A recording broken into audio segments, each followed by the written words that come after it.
all the bunks and everything. Well, it's kind of like an open bay, but they had these temporary walls.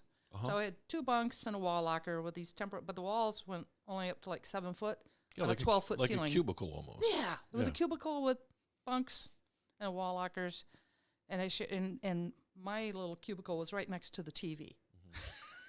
So you're trying to sleep, and the TV's going until 11 o'clock at night. That could be a curse or a blessing, right?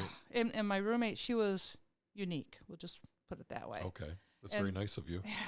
So after a couple months, they said, Rhea, you are the ranking PFC, in the dorm area. I said, okay, they're in the quarters, and she says, because we're expecting an influx of women, we don't have enough. So if you want, you may move off post with quarters allowance, the BAQ ration.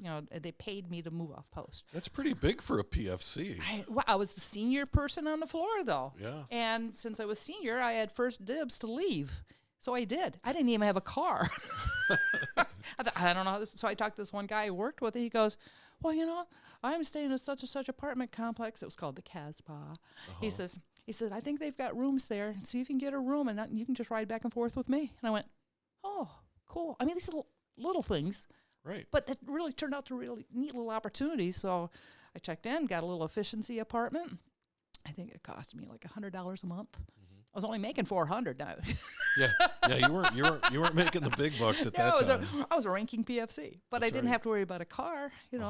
I got that about 6 months later, but still. But you're at the foothills of the Rockies, you're looking at Pikes Peak.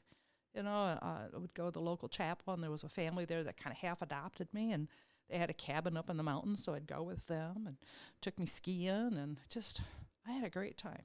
What a great experience. It was huge, but I wanted to see more. Right. And I have family in the Netherlands.